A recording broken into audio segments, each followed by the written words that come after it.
এক নম্বর গেল আল্লাহকে ভয় করা, জাহান্নাম থেকে বাঁচার জন্য।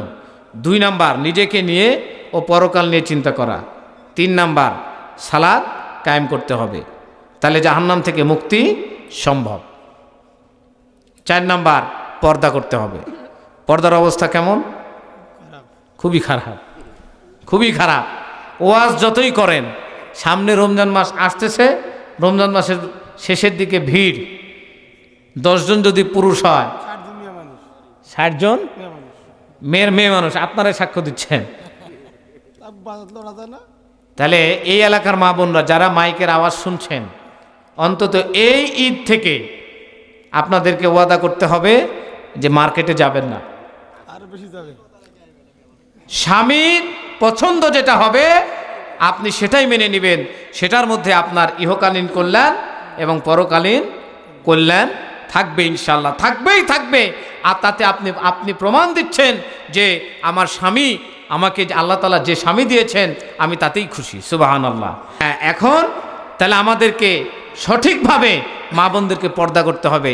আসেন এই ব্যাপারে রব্বুল আলামিন কি বলছেন, সূরা আহজাব 33 নম্বর আয়াত, ওয়াকারনা ফি বুয়ুতিকুন্না ওয়ালা তাবাররাজনা তাবাররুজাল জাহিলিয়াতিল উলা।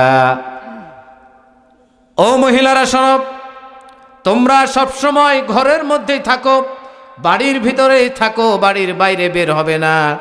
শুধু তাই নয়, ওয়ালা তাবাররাজনা, তোমরা এমনভাবে বের হবে না, তাবাররুজাল জাহিলিয়াতিল উলা, জাহিলি যুগের মানুষেরা, মহিলারা যেইভাবে বের হতো, উলঙ্গ হয়ে বের হতো, গায়ে কোনো পোশাকই ছিল না, এইভাবেও বের হতো, তোমরা ওইভাবে বের হয়েও না। আজকে আমার মা বোনেরা যে বোরখাটা পরার চেষ্টা করেন, ওই বোরখাটার মধ্যেও ঝামেলা আছে না নাই? তাহলে এই বিষয়টা আমাদের হুঁশ করতে হবে এই ব্যাপারটায়। এমন বোরখা আমরা আমাদের স্ত্রীকে, আমাদের মেয়েকে দিব না যেই বোরখা দিলে পর্দার চাইতে আরো বেশি ক্ষতি হয়। আমাদের আগের নানিরা, দাদিরা, এমনকি আমাদের অনেক মায়েরাও এখনো এমন বোরখা পরেন যেখানে পর্দা থাকে, আলহামদুলিল্লাহ। কিন্তু আমাদের স্ত্রী, আমাদের মেয়েরা যে বোরখাগুলো পরে, এগুলাতে খুব বেশি পর্দা রক্ষা হয় না। এই জন্য আমাদেরকে এই পর্দার ব্যাপারে সচেতন হইতে হবে। এই যে নারীরা যদি ঘর থেকে, বাড়ি থেকে বাইরে বের হয়, নারীদের দিকে পুরুষরা তাকায় কেন জানেন? শয়তান তাদেরকে আকৃষ্ট করে তোলে। তিরমিজির 1173 নাম্বার আর মুসনাদে বাজ্জারের 2061 নাম্বার হাদিস, নবীজি সাল্লাল্লাহু আলাইহি ওয়াসাল্লাম বলেন, আল মারআতু আওরাতুন ফাইদা খরাজাত ইস্তাশরাফাহা শাইতান। নারীরা হলো বাড়ির ভেতরে থাকার জিনিস, আবরণে থাকার জিনিস, আবৃত থাকার জিনিস। ফাইদা খরাজাত, এই নারীজাত যখন বাইরে বের হয়, তখন ইস্তাশরাফাহা শাইতান, শয়তান ওই নারীগুলোকে সুন্দর করে তুলে ধরে। যদি তা না হইতো তাহলে যুবকেরা তাকাইতো না। সুতরাং মা বোনদেরকে বলছি, বাড়ি থেকে বের হলেই সাবধান হইতে হবে, বাড়ি থেকে বের হলেই সতর্ক হতে হবে। তারপরেও আপনি পারবেন না, আপনার দিকে ছেলেরা তাকাবেই, আপনার দিকে যুবকেরা তাকাবেই, আপনার দিকে যে সকল পুরুষের রক্ত খারাপ তারা তাকাবেই। এই জন্য চেষ্টা করবেন যত বেশি ঘরের ভিতরে থাকবেন, বাড়ির ভিতরে থাকবেন, তত বেশি নিজের কল্যাণ। আল্লাহ তাআলা বুঝা তৌফিক দান করুন বলে আমিন। এমনকি কোনো মহিলা যদি তার শরীরে সেন্ট মারে, স্প্রে মারে, এটা মেরে যদি রাস্তায় যায়, আরো খারাপ অবস্থা।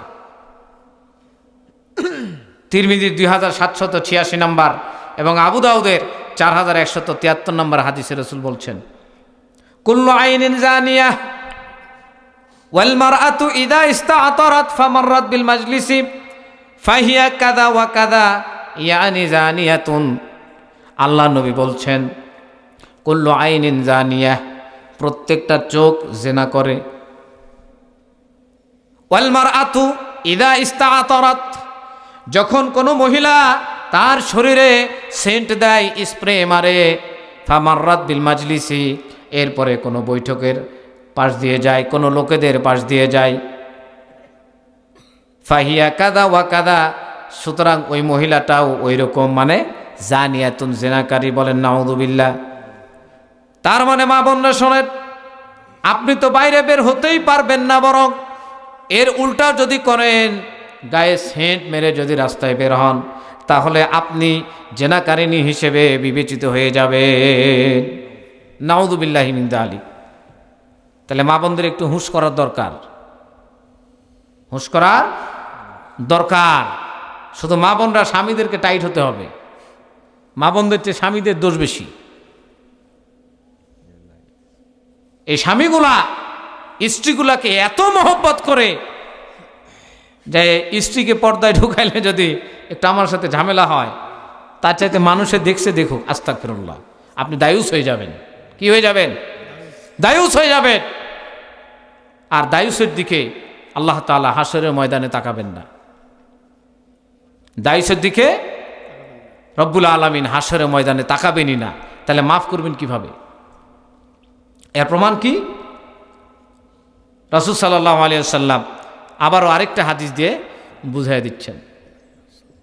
সালাসাতুন লা ইয়ানজুরুল্লাহু আযজা ওয়া জাল্লা ইলাইহিম ইয়াউমাল কিয়ামাহ আল আক্কু লিওয়ালিদাইহি ওয়াল মারআতুল মুতারাজ্জিলাতু ওয়াদ দায়্যুস। তিন শ্রেণীর লোক আছে হাসরের ময়দানে। রব্বুল আলামিন এই তিন শ্রেণীর লোকের দিকে তাকাবেন না। কয় শ্রেণীর লোক? তিন শ্রেণীর লোক। এক নম্বর হচ্ছে আল আক্কু লিওয়ালিদাইহি, বাবা মায়ের অবাধ্য সন্তান। দুই নাম্বার ওয়াল মারআতুল মুতারাজ্জিলাতু, যেই সকল মহিলারা পুরুষের মতো চলাফেরা করে, পুরুষের মতো পোশাক পরে, পুরুষের মতো চলাফেরা করে, পুরুষের মতো আচার আচরণ করে, এই সকল মহিলার দিকে রব্বুল আলামিন তাকাবেন না। তিন নাম্বার দায়ুস। তিন নাম্বার দায়ুস মানে এই যে আপনি বলতেছেন যে আমার স্ত্রীকে যদি আমি পর্দার মধ্যে নিয়ে আসি, না জানি যদি ঝামেলা পাকায়, তার চেয়ে মানুষ দেখছে দেখুক। তার মানে আপনি দায়ুস। আপনি কি? আপনার মেয়ে বিশ্ববিদ্যালয়ে পড়তেছে, কলেজে পড়তেছে, আপনার মেয়ে 3 পিস পরে ক্লাস করে, তার মানে আপনি দায়ুস। আপনি বাবা হিসেবে দায়ুস। আপনার দিকে হাসরের ময়দানে রব্বুল আলামিন তাকাবেন না। রাসূল বলছেন, এই হাদিসটা নাসাইর 2762 নম্বর হাদিস। তাহলে আমাদেরকে এগুলা খেয়াল করতে হবে, এগুলা চিন্তা করতে হবে। শুধুমাত্র রং তামাশা মাখিয়ে সামান্য কয়টা দিন হায়াত, এই কয়টা দিন স্ত্রীকে নিয়ে মেয়েকে নিয়ে আনন্দ ফুর্তি করবেন, পরকালের চিন্তা করবেন না, তাহলে আপনি জাহান্নামে গেলে দোষটা আপনারই হবে, আমাদের হবে না। কারণ আমাদের দায়িত্ব প্রচার করা, আমাদের দায়িত্ব দিনটাকে বুঝিয়ে দেওয়া, আমরা সেটাই করি। সুতরাং মা বোনরা যারা শুনলেন, অবশ্যই আপনাদের কাছে বিনীত আহ্বান থাকবে, আপনারা বেশি বেশি বাজার ঘাটে যাবেন না, বাড়ির বাইরে যাবেন না, গরু ছাগল নিয়ে খেতে খামারে বিলে আপনারা যাবেন না। আপনাদের এই এলাকা, এই রসুলপুর এলাকা একটা সময় গান বাজনায় ভরে ছিল, ঠিক না? এখন আলহামদুলিল্লাহ সব কিছু বাদ হয়ে গেছে, আলহামদুলিল্লাহ। তার মানে এটা আমরা বিশ্বাস করতে পারি যে এই এলাকার মা বোনরা আগামী দিন থেকে পর্দার মধ্যে আসতে পারবেন ইনশাআল্লাহ। ইচ্ছা করলেই সম্ভব, আর রব্বুল আলামিনকে ভয় করলেই সম্ভব। এই জীবনের কোনো দাম নাই, এই জীবনের কোনোই মূল্য নাই যদি পরকালে আপনি জান্নাতে যেতে না পারেন। এই জন্য আসুন আমাদের এই মা বোনদেরকে সাবধান হতে হবে, স্বামীদেরকে বেশি বেশি সাবধান হতে হবে। শুধু তাই নয়, 3 শ্রেণীর লোক কখনো জান্নাতেও যেতে পারবে না। এই 3 শ্রেণীর লোকের মধ্যেও এক শ্রেণী হলো দায়ুস। তাহলে প্রথমে বললাম দায়ুসের দিকে রব্বুল আলামিন হাসরের মাঠে তাকাবেন না। এইবার দায়ুস যে লোকটা হবে, এই লোকটা কোনোদিন জান্নাতে যেতে পারবে না। সালাসাতুন লা ইয়াদখুলুনাল জান্নাতা আবাদান, আদ-দায়ুস ওয়ার রাজলাতু মিনান নিসাই ওয়া মুদমিনুল খামরি। রাসূল সাল্লাল্লাহু আলাইহি ওয়াসাল্লাম বলছেন 3 শ্রেণীর লোক কখনো জান্নাতে যেতে পারবে না। 1 নাম্বার হলো দায়ুস।